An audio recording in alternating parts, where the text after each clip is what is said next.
Alright, so next thing on the menu here we got is MIDI mapping, and I don't know how many of you guys have the DJ MS9, but yeah, a couple people, yeah. But this is not exclusive to the DJ MS9. Basically, any piece of hardware that you plug into Serato has the ability to have remapping done to it. Certain features, of course, are locked off.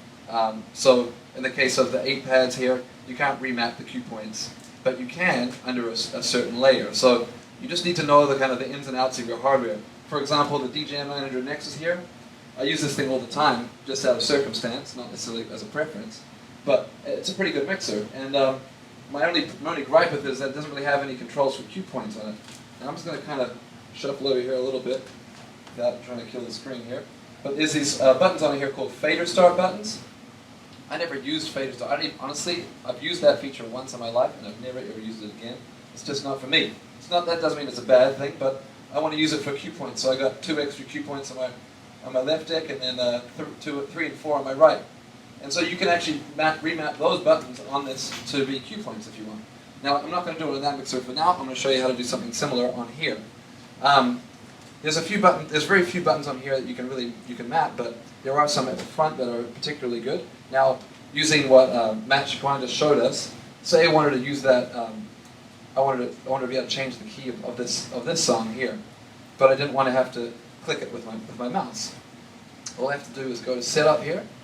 Under the MIDI tab here, you'll see the MIDI devices show up, and it says DJ MS9. That's what I got here connected. And if I click this option, it says Allow Serato Hardware Remapping. Now I can remap this mixer, how I want it. So I'm just going to click on this one that actually, no, I'll do a new one. I'm going to go over here. Now my MIDI button's eliminated. Now I can hover over here, and I can start MIDI mapping things that I may want to MIDI map. So click on the thing I want to MIDI map. I've seen a lot of people have some very creative MIDI mapping possibilities. One of them in particular on this mixer is that you have the cue option, you have the roll option, you have the slicer option, the sampler option. But under the cue thing, you can press Shift and the hot cue button 3 times, and you probably can't see that from there, but it enters you into a MIDI mapping mode, and that basically allows you to MIDI map whatever you want. Now, what I've done for this mode here, I've got these as cue points, and then I've got these ones as shifting ones, so I can do some pretty cool stuff. I'll just hold the mic with my armpit. It's alright, I got it.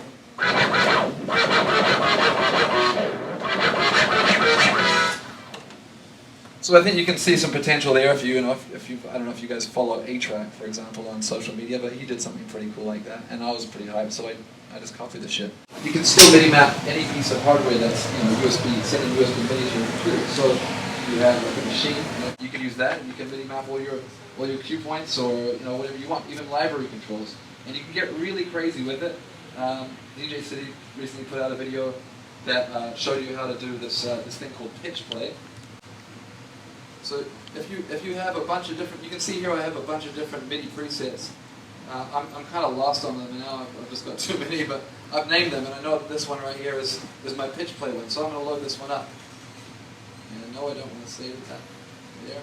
Cool. So now I'm in my. You can see it's blue, which means that's the one I've loaded. Now when I go to my roll mode, this is my pitch play.